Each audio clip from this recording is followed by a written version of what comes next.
حضرت امام بخاری رضی اللہ تعالی عنہ جن کا نام نامی اس میں گرامی ہے، سیدنا محمد بن اسماعیل، عید کے دن، عید الفطر کے دن آپ اللہ کے پیارے ہوئے، آپ کی پاک روح قفص منصوری سے شوال المکرم کی پہلی تاریخ کو پرواز کر رہی ہیں، یعنی آپ واصل الی الحق میں۔ آپ کی ولادت باسعادت 13 شوال المکرم 194 ہجری میں، یعنی امام اعظم کے 14 سال کے بعد امام اعظم کا وصال 150 ہجری میں، اور اسی ہجری میں امام شافعی کی ولادت ہوئی، اور 194 ہجری شوال المکرم کی 13 تاریخ کو بعد نماز جمعہ آپ خال والے گیتی میں تشریف لائے۔ بچپنے ہی سے والد گرامی کا سایہ سر سے اڑ گیا، آپ یتیم ہو گئے۔ آپ کے والد گرامی کا نام تھا اسماعیل، سب لوگ امام بخاری کہتے ہیں، ان کا نام ہے محمد بن اسماعیل، آپ کا نام محمد ہے، آپ کے والد بزرگوار کا نام اسماعیل ہے۔ حضرت اسماعیل امام بخاری کے والد گرامی کا شمار طبقہ رابعہ میں آتا ہے۔ بہت بڑی شخصیت تھی آپ کی، علمی شخصیت، آپ کا تمہر علمی مسلم تھا، اور آپ بہت امیر و کبیر انسان تھے، صحابہ سرور تھے، دولت مند تھے، لیکن آپ کی ہر کمائی مکمل طور پر حلال رزق پر مبنی تھی، یعنی آپ کی کمائی میں ذرہ برابر حرام تو حرام، اشتباہ حرام کی بھی آمیزش نہیں رہی، یعنی بالسترا مال کماتے تھے، خدا ترسن تھے، کوئی شبہ نہیں، تقوی شعار بھی تھے، عابد شب زندہ دار بھی تھے، زہد و ورع کے شہ سوار بھی تھے، اور علم و فن کے شاہکار بھی تھے۔ ایسے باپ کے ہونہار بیٹے شہزادے کے نام رکھتے محمد امام بخاری رضی اللہ تعالیٰ عنہ۔ بچپنے میں آپ یتیم ہو گئے، والدہ بھی بہت ہی متقی پرہیزگار، خدا ترس بندی خداوند قدوس کی، اور مستجاب الدعوات بھی تھی، جو دعا کر دیتی آپ کی والدہ کے لبھائے مقدس سے جو حروف دعا، الفاظ دعا نکلتے وہ فوراً باب اجابت سے جا کر ٹکرا جایا کرتے تھے، یعنی دعا، حروف دعا، الفاظ دعا نکلتے ہی فوراً خداوند قدوس کی بارگاہ میں آپ کی دعا مقبول و منظور ہو جایا کرتی تھی، اتنی بڑی مستجاب الدعوات تھی۔ باپ عظیم اور ماں بھی عظیم، بیٹا کیوں نہیں عظیم؟ مگر آپ رسول کی انتہائی حالت ہوگی، ابھی امام بخاری کا بچپنا ہے، یتیم ہو گئے، والدہ پرورش کر رہی ہے، اچانک آپ کی بینائی سم ہو گئی، مکمل نابینا ہو گئے، اندھے ہو گئے، بصارت ختم ہو گئی، قوت بینائی سم ہو گئی، آپ دیکھنے پر قادر نہ رہے۔ آپ کی والدہ بہت پریشان ہوئی، آپ کی والدہ جیسا کہ میں نے عرض کیا بڑی مستجاب الدعوات تھی، خداوند قدوس کی بارگاہ میں عرض گزار ہوئی، دعا کرنے لگی، مولا تعالیٰ میرے بیٹے کو دین کا بہت کام کرنا ہے، میں نے سوچ رکھا ہے میرے بیٹے کو بہت بڑا محدث بناؤں گی، بہت بڑا عالم بناؤں گی، علم و فن کا شاہکار بناؤں گی، اور تیرے حبیب کے دین کا رہبر بناؤں گی، اور تیرے حبیب اور تیرے دین کی اشاعت میں میرا بیٹا اپنی زندگی وقف کر دے گا۔ مولا اگر بینائی نہیں آئی تو مطالعہ کیسے کرے گا؟ بینائی واپس نہیں آئی تو کتابوں کو پڑھے گا کیسے؟ بصارت نہیں آئی تو کتابوں کا مطالعہ کیسے کرے گا؟ خداوند قدوس میرے بیٹے کی بینائی واپس کر دے، میرے بیٹے کو بنا بنا دے، میرے بیٹے کی بصارت کو نوازا دے، قسم خدا کی کان کی آواز دبا دے، ماں پریزگار ماں کی نظر کے نظر سے جوڑی، یہ دعا کے الفاظ نکلتے ہیں. معلوم ہے تاریخ کے اوراد اس بات پر شاہد ہے, دعا کے الفاظ نکلتے ہی آپ پر غلط کی تاریخ ہوتی ہے اور آپ نہیں خواب ہو جاتی ہے, یعنی آپ بن جاتی ہے. پھر کیا ہوا معلوم ہے, قسمت کا ستارہ چمک اٹھا, قسمت کا تارا مسکرا اٹھا. آپ کے خواب میں یعنی عالم خواب میں, عالم رؤیا میں حضرت ابو الانبیاء حضرت خلیل اللہ ابراہیم علیہ السلام تشریف لائے. یعنی اللہ بخاری کی بات, ابو الانبیاء حضرت ابراہیم علیہ السلام کی زیارت سے شاد کام ہوئی. حضرت ابراہیم علیہ السلام نے فرمایا کہ اللہ کی بندی گھبرانے کی ضرورت نہیں, دیکھنا جو ہی تیری آنکھ کھلے گی تیرے بیٹے کو دیکھنا بینائی واپس آ چکی ہوگی. قسم خدا کی تاریخ بتاتی ہے جو ہی آپ کی والدہ بیکار ہوئی, امام بخاری کو جو ہی جلایا تو کیا دیکھا, ان کی بینائی واپس آ چکی. بصارت واپس آ چکی. اور آپ کی بصارت اتنی بڑھ گئی, اتنی بڑھ گئی, اتنی بڑھ گئی کہ آپ چاندنی رات میں خالی پڑھتے ہی نہیں تھے, لکھتے بھی تھے. یہی وجہ ہے آپ کی کتاب ہے تاریخ کبیر نام کی, جس کو آپ نے میرے آقا صلی اللہ علیہ وسلم کے روضہ منور, روضہ منورہ, روضہ مقدسہ میں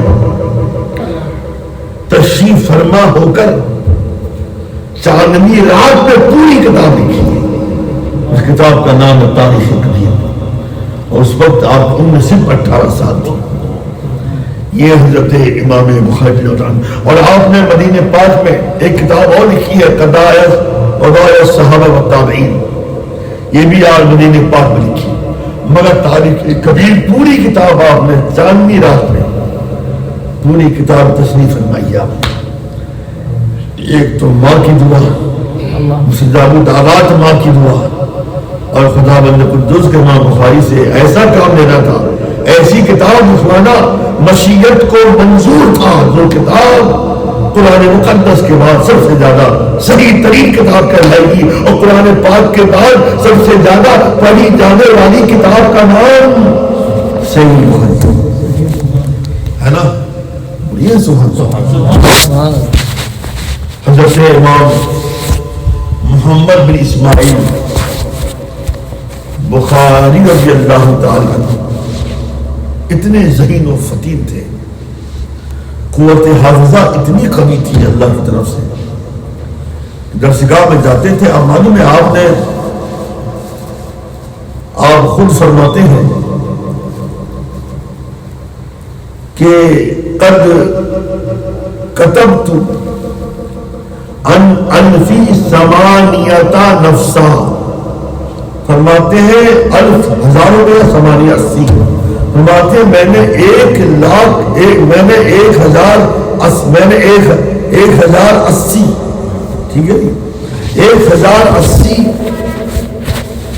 محدثین سے, محققین سے, مستنبطین سے, بڑے بڑے علماء سے میں نے احادیث کا استفادہ کیا. اور یہ تو رہی آپ کے استفادے کی بات ہے کہ آپ نے حدیثیں لی یا حدیثیں پڑھی, کتنے 1080 اساتذہ سے. اور آپ کے شاگردوں کا معاملہ یہ ہے, معلوم ہے کتنے شاگرد آپ کے تھے, 1-2 نہیں, 90,000 آپ کے شاگرد ہوتے. اور جب آپ پڑھایا کرتے تھے معلوم ہے آپ کی درسگاہ میں بیک وقت 20,000 طلبہ حاضر ہوتے تھے. اور صرف ایک ہی علاقے سے نہیں, اگر سمرقند میں ہے سمرقند سے نہیں, اگر بخارا میں ہے صرف بخارا سے نہیں, دنیا کے مختلف گوشوں سے بڑے بڑے طلبہ جو آتے تھے, وہ طلبہ میں بڑے بڑے علماء بھی ہوتے تھے, بڑے بڑے محدثین بھی ہوتے تھے, بڑے بڑے فقہاء بھی ہوتے تھے, بڑے بڑے علماء ہوتے تھے. امام بخاری کی درسگاہ میں بیٹھ کر آپ سے درس حدیث لیا کرتے تھے. گویا کہ 90,000 آپ نے تلامذہ چھوڑا ہے, شاگردوں کی جماعت چھوڑی ہے. وہ 90,000 شاگردوں میں بڑے بڑے محدث بنے, بڑے بڑے فقیہ بنے, بڑے بڑے فقہاء بنے, بڑے بڑے مستنبط بنے, بڑے بڑے جناب عالم علم و فن کے شاہکار بنے. اور ان لوگوں نے 4 دانگے عالم میں یقین جانیے علم حدیث کو آن و تام کر دیا. اور حضرت امام بخاری سے کتنے لوگوں نے حدیثیں نقل کی, روایتیں کی. حضرت شاہ عبدالحق محمد دہلی رضی اللہ تعالیٰ عنہ اشیۃ المماعات میں لکھتے ہیں کہ امام بخاری حدیثیں لینے والے روایت کرنے والوں کی تعداد 1,00,000 سے زیادہ ہے، 1,00,000 سے کم نہیں ہے۔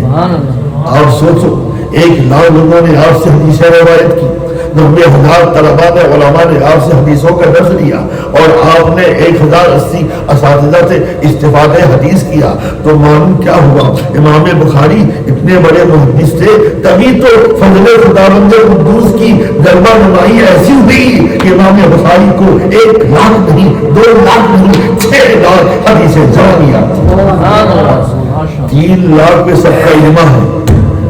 اور بڑے بڑے مورخوں نے، حضرت عبدالواحد تراویسی ہے، انہوں نے فرمایا ہے، لکھا اپنی کتاب میں کہ امام بخاری کو 6,00,000 حدیثیں زبانی آتی۔ حضرت عبدالواحد تراویسی بہت بڑے محدث ہیں، بڑی ان کی تصریفات موجود ہیں۔ آپ نے بڑا پیارا واقعہ لکھا ہے، لکھتے ہیں ایک بار ایسا ہوا، امام بخاری رضی اللہ تعالیٰ عنہ بغداد شریف پہنچے، روایتوں میں اختلاف ہے یہ واقعہ بغداد شریف کا ہے یا تو کوفے کا ہے۔ بہرحال اس زمانے میں کوفہ بھی علم و فن کا سرچشمہ رہا ہے اور بغداد بھی علم و فن کا گہوارہ رہا ہے۔ بغداد کا واقعہ اور کوفہ کا واقعہ ہوا ایسا کہ ہر زمانے میں بڑے بڑے عالم، بڑے بڑے محدث کے ظاہر سی بات ہے، جہاں لوگ حاسدین بھی ہوتے ہیں وہیں لوگ پیکرے رشک بھی ہوتے ہیں۔ جو حاسدین ہوتے ہیں وہ ان کو برداشت نہیں ہوتا کہ جناب عالی وہ اتنا آگے بڑھ جائے علم کے معاملے میں، فن کے معاملے میں، اتنی اس کی مقبولیت ہو جائے۔ بہرحال امام بخاری جب کوفہ تشریف لائے یا بغداد شریف تشریف لے کے آئے، 100 بڑے بڑے محدثوں نے ایک اسکیم بنائی، مطلب جناب عالی مشورہ کیا، ایک میٹنگ کی اور یہ فیصلہ کیا کہ ہم 100 آدمی میں ہر آدمی 10 حدیثیں پیش کرے امام بخاری کے سامنے اور متن کو بدل دے، اسناد کو بدل دے، یعنی سندوں کو بدل دے، متن میں تبدیلی کر کے پیش کرے۔ دیکھنا ہے امام بخاری سمجھ پا رہے نہیں سمجھ پا رہے ہیں۔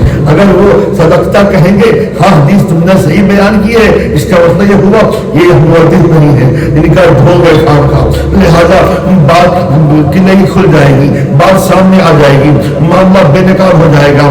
معلوم ہے 100 محدثوں نے 10 حدیثوں کا انتخاب کیا، سمجھا کر بیٹھ گئے۔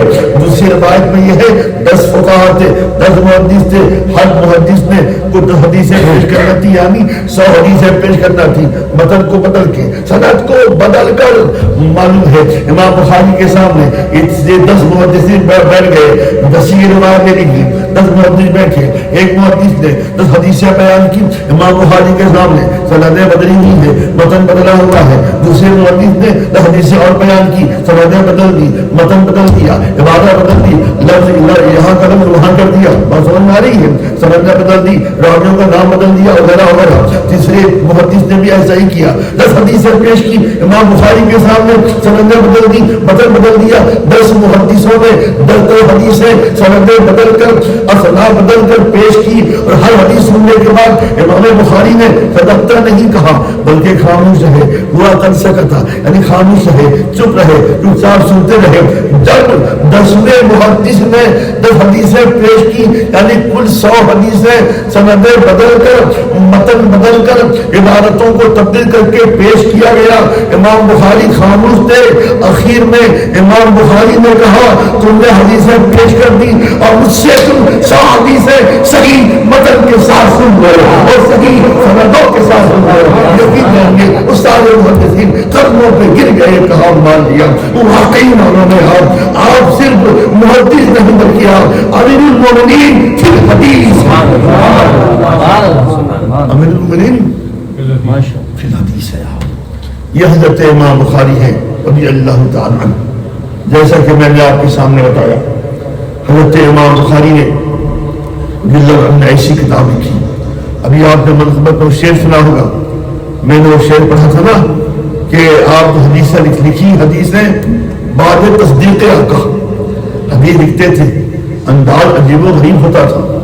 جب آپ حج کرنے گئے اپنی والدہ بڑے بھائی کے ساتھ میں، آپ کی والدہ اور بھائی واپس آ گئے، آپ مدینہ پاک میں رہ گئے، آپ نے تقریباً 16 سال مدینہ پاک میں گزارا۔ اگر آپ مدینہ پاک گئے ہیں تو میں آپ کو بتا دوں ایک مسجد وہاں مسجد بخاری ہے، یعنی گنبد خضرا سے زیادہ دور نہیں ہے. جب آپ 17 نمبر گیٹ کے پاس جائیں، گیٹ کے باہر نکلیں گے تو مارکیٹ آئے گی. اسی مارکیٹ کے چوراہے پر، مارکیٹ کے اندر ایک سفید رنگ کی مسجد ملے گی، چھوٹی سی مسجد ہے، اسے مسجد بخاری کہتے ہیں. تاریخ بتاتی ہے آپ وہاں بیٹھ حدیثیں لکھا کرتے تھے، حدیثوں کی تبعیض کرتے تھے. کیا مطلب؟ حدیثیں لکھنا ہوتی، روضہ سرکار تشریف لے آتے، گنبد خضرا کے سائے میں آ جاتے اور حدیثیں لکھتے، اور نظر سرکار صلی اللہ علیہ وسلم روضہ پاک پر ہوتی. وہاں سے اشارہ ملتا، ہاں یہ حدیث میری ہے، ہاں یہ حدیث میری ہے، ہاں یہ حدیث میری ہے. اور قلم بند فرماتے. اشارہ نہ ملتا، حدیث قلم بند نہیں فرماتے. یہ امام بخاری کی مقبولیت ہے رسول پاک صلی اللہ علیہ وسلم کی بارگاہ محمد میں. حدیث لکھنے سے پہلے آپ تازہ غسل کرتے تھے، یا تو نیا لباس پہنتے یا سترا لباس پہنتے، خوشبو لگاتے، عطر لگاتے، سرما پہنتے. مطلب یہ ہے بڑے اہتمام کے ساتھ. ہاں اس کے بعد 2 رکعت ایک حدیث لکھتے، 2 رکعت نفل نماز پڑھتے، ایک حدیث لکھتے. دوسری حدیث لکھنے کا موقع آتا، 2 رکعت نفل نماز اور پڑھتے. میرے پیارے، جس شخصیت نے اتنے اہتمام سے اور روضہ رسول میں، شہر رسول میں رہ کر حدیثیں لکھی ہو، بھلا ان کی کتاب قرآن مقدس کے بعد سب سے بڑی کتاب کیوں نہ ہو؟ یہی وجہ ہے دنیا کے اندر سب سے زیادہ پڑھی جانے والی اور پڑھائی جانے والی کتاب قرآن مقدس ہے. اس میں کوئی شبہ نہیں. پوری دنیا سب سے زیادہ قرآن مقدس چھپتا ہے، سب سے زیادہ قرآن پاک پڑھا جاتا ہے، پڑھایا جاتا ہے. اور قرآن مقدس کے بعد سب سے زیادہ پڑھی اور پڑھائی جانے والی کتاب کا نام بولو ایسا ہے کہ نہیں؟ محترم حضرات، حضرت امام بخاری نے اتنے اہتمام کے ساتھ حدیثیں لکھی. حالانکہ واجب نہیں تھا ایسا کرنا،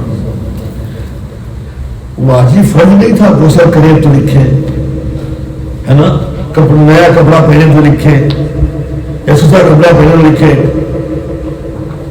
عطر لگائے تو لکھے، نفل پڑھے تو لکھے. اس لیے مجھے اعلیٰ حضرت فرماتے ہیں نا، ہم عشق کے بندے ہیں، کیوں بات بڑھائی ہے. آپ نے سنا ہوگا ہمارے علماء میں اختلاف ہے کہ مکہ المکرمہ افضل ہے کہ مدینہ منورہ افضل ہے. ہے اختلاف. آپ کتاب پڑھیے گا معلوم ہوگا. بعض علماء کہتے ہیں مکہ المکرمہ افضل ہے، لیکن دلیل یہ ہے کہ مکہ المکرمہ میں ایک نیکی کا ثواب 1,00,000 نیکی کے برابر ہے. اور مکہ المکرمہ میں خانہ کعبہ موجود ہے، حجر اسود موجود ہے، مقام ابراہیم موجود ہے نا، مینا کا میدان موجود ہے، عرفات کا میدان موجود ہے، مزدلفہ موجود ہے، زمزم کا کنواں موجود ہے، وغیرہ وغیرہ وغیرہ. اور سب سے بڑی بات کہ ایک نیکی کرو 1,00,000 نیکی کا ثواب ملتا ہے. سبحان اللہ. کچھ دیگر علماء نے کہا جی نہیں، مکہ المکرمہ سے افضل مدینہ طیبہ ہے، مدینہ پاک ہے، اس لیے کہ مدینہ پاک میں یہ الگ بات ہے کہ مکہ المکرمہ میں ایک ثواب، ایک نیکی 1,00,000 نیکی کے برابر ہے. جہاں مکہ المکرمہ کے اندر ایک نیکی 1,00,000 نیکی کے برابر ہے، وہیں مکہ المکرمہ کے اندر ایک گناہ 1,00,000 گناہ کے برابر ہے. معلوم کیا ہوا کہ مکہ مکرمہ میں جلال ہی جلال ہے، ایک گناہ کر 1,00,000 گناہ کے برابر ہو جائے. اور مدینہ پاک کا یہ حال ہے. یہ الگ بات ہے ایک نیکی مدینہ پاک میں 50,000 نیکی کے برابر ہے، لیکن گناہوں کا معاملہ یہ ہے مدینہ پاک میں ایک گناہ کیا جائے ایک ہی گناہ ہوتا ہے، 50,000 نہیں ہوتا، 1,00,000 نہیں ہوتا. مزاج کیا ملا؟ مکے میں جلال ہے، مدینے میں جمال. جن لوگوں نے کہا کہ مکہ المکرمہ میں کعبہ ہے تو میرے اعلیٰ حضرت فرماتے ہیں حاجیو آؤ شہنشاہ کا روضہ دیکھو، حاجیو آؤ شہنشاہ کا روضہ دیکھو. ارے کعبہ تو دیکھ چکے، کعبے کا کعبہ دیکھو. مکہ المکرمہ میں کعبہ ہے، مدینہ پاک میں کعبہ کا. اختلاف ہو علماء میں. میرے اعلیٰ حضرت نے تصفیہ کیا. شعر سنیے گا. آگے فرماتے ہیں طیبہ نہ صحیح افضل، مکہ ہی بڑا زاہد. جب آپ کو میں اختلاف پڑھا جھنجلا گئے میرے اعلیٰ حضرت. یہ جھنجلاہٹ عشق والی ہے, یہ جھنجلاہٹ عقیدت والی ہے, یہ جھنجلاہٹ محبت والی ہے, یہ جھنجلاہٹ جوش ایمانی والی ہے, جذبہ دینی والی ہے. جھنجلا کے آپ نے کہا طیبہ کا صحیح افضل, مکہ ہی بڑا ظاہر, اور ہم عشق کے بندے ہیں, کیوں بات بڑھائی ہے. اے عشق تیرے صدقے جلنے سے چھٹے سستے. دوسرا قصہ طاری صاحب سنیے گا, عامی صاحب کہ فرماتے ہیں اے عشق تیرے صدقے جلنے سے چھٹے سستے, وہ آگ لگائی ہے جو آگ بجھا دے گی, وہ آگ لگائی ہے. یہ سمجھا آپ نے, یار قربان جاؤ میرے اعلیٰ حضرت. تبھی تو ان کے مسلک کے پیروکار ہیں, ہم ان کے دیوانے ہیں بھائی. تبھی تو ان کا مسلک آج کے دور میں دین حق ہے. اسی مسلک کے پیروکار ہی کو ہم سید العقیدہ سنی کہتے ہیں. اس کے علاوہ لوگوں کی سنیت یا تو مشتبہ ہے یا قابل غور ہے. سمجھا آپ نے.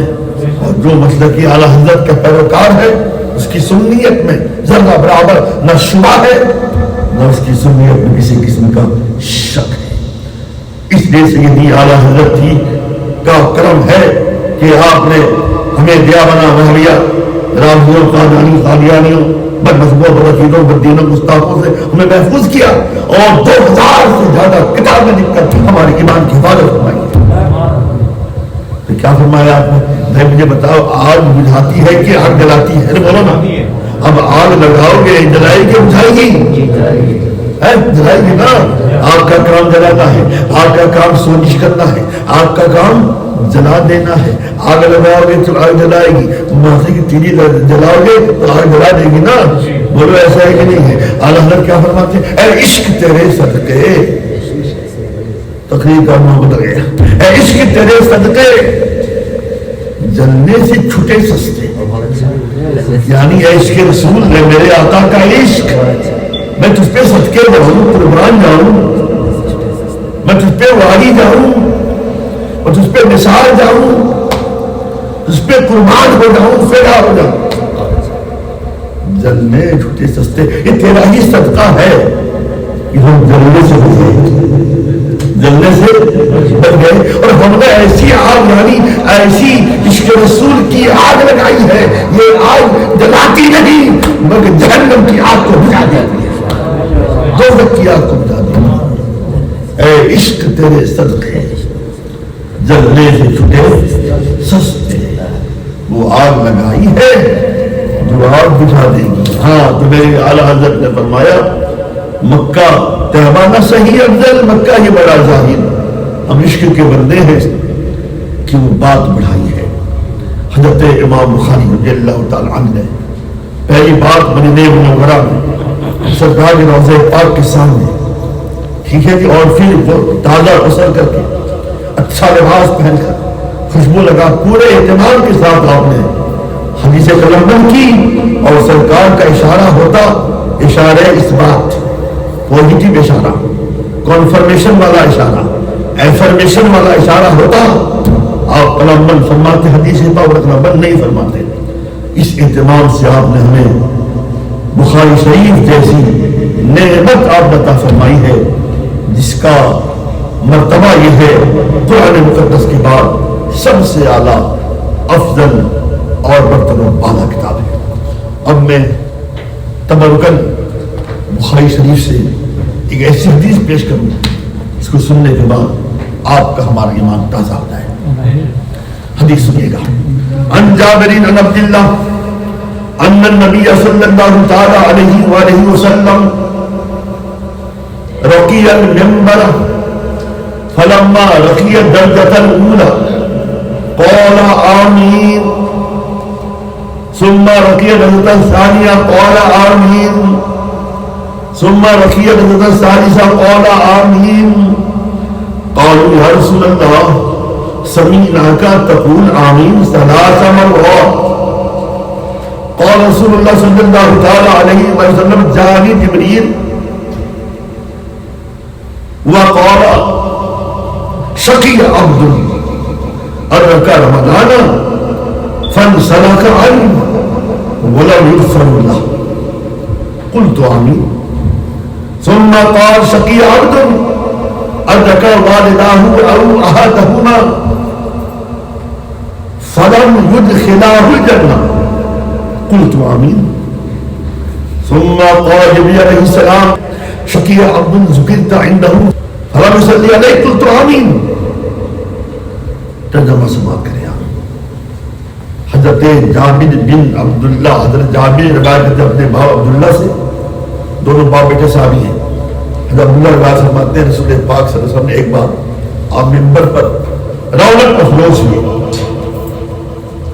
پھر آپ پہلے زینے پر قیام پذیر ہوئی سرکار، اور آپ نے کہا آمین. پھر دوسرے زینے پہ سرکار قیام پذیر ہوئے، فرمایا آمین. پھر تیسرے زینے پہ قیام پذیر ہوئے، کہا آمین. صحابہ حیران معاملہ کیا ہے؟ سرکار پہلے زینے پہ بیٹھے تو آمین کہا، دوسرے زینے پہ گئے تو آمین کہا، تیسرے زینے پہ کہا آمین کہا. آمین تو کہی جاتی ہے کسی دعا پر، آمین کہی جاتی ہے کہ جملے پر. یہاں کا کوئی بندہ ہے نہ بولنے والا ہے نہ کوئی آواز آ رہی ہے، سرکار کس کی بات سن کے آمین کہہ رہے ہیں؟ تو صحابہ کرام حیران ہو گئے. اور صحابہ نے عرض کی یا رسول اللہ سمیعنا کا تقول آمین ثلاث مرات، یا رسول اللہ صلی اللہ علیہ وسلم ہم نے آپ کو 3 بار آمین کہتے ہوئے سنا. حضور معاملہ کیا ہے؟ ارشاد فرما دیں، وہ وضاحت فرما دیں، واضح فرما دیں تاکہ ہمیں سمجھ میں آ جائے. اللہ کے رسول نے 3 بار آمین کیوں کہا؟ میرے آقا نے فرمایا تمہیں میرے سارا بات ایسی ہے، جب میں درجۂ اولیٰ میں تھا، پہلے زینے میں تھا، نبی علیہ السلام تشریف لائے، انہوں نے فرمایا شقی عبد ادرک رمضان فانسلخ عنہ لم یغفر له. یعنی جناب جبریل نے کہا آنے کے بعد وہ بندہ شقی ہے، شقی کم بخت ہے، کم نصیب ہے، جس کو ماہ رمضان ملا اور ماہ رمضان چلا گزرا، یہاں تک کہ وہ اپنی مغفرت نہ کروا سکا. میں نے کہا آمین. بات سمجھ نہیں آ رہی ہے؟ یعنی جس کو ماہ رمضان ملا ابھی بھی گیا ہے، کل سے پہلے گیا نا اس کا دماغ. جس بندہ مومن نے اس کا احترام نہ کیا، اپنی مغفرت نہ کروائی خدا بند قدوس سے، روزوں سے، اخلاص سے، عبادات سے، سرکار فرماتے ہیں جی ربی نے کہا شقی عبد، وہ شقی ہے، بندہ کم وقت ہے. اور سرکار نے کہا آمین، یعنی واقعی کم نصیب ہے. اللہ سبحانہ. تو میرے آقا نے کہا میرے صحابہ انہوں نے یہ فرمایا وہ بندہ کم وقت جس نے ماہ رمضان کو پایا اور رمضان شریف ختم ہو گیا یہاں تک کہ مغفرت نہیں کروا سکا. تو میں نے کہا آمین. اور دوسرے زینے پہ گیا جب امین نے فرمایا شقی عبد ادرک والدہ احدہما، وہ بندہ کم بخت ہے، کم نصیب ہے جو اپنے والدین کو پائے یا والدین میں کسی ایک کو پائے یہاں تک کہ جنت میں. میں نے کہا آمین. وہ اولاد بڑی کم نصیب ہے، یقیناً کم نصیب ہے جو والدین کو پانے کے بعد یا کسی ایک کو پانے کے بعد جنت نہیں حاصل کر سکے.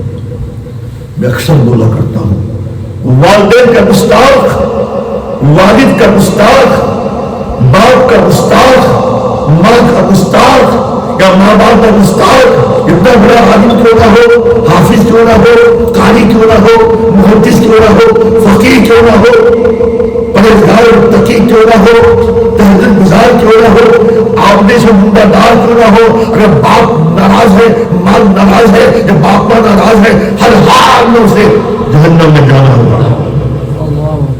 جہنم میں ہر حال میں جائے گا. یا بار بار میں رشتگاری ہوگی ایمان کی بنیاد پر، لیکن جائے گا جہنم میں. سرکار فرماتے ہیں میں نے کہا آمین. پھر میرے آقا نے فرمایا شقی عبد ذکرت عنده فلم يصلي عليك. میں سامنے ضرور ہوا جس کے سامنے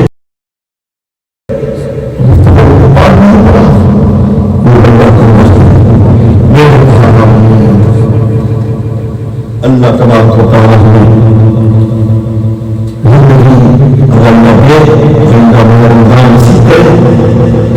رمضان کا بھرپور احترام و اہتمام کریں.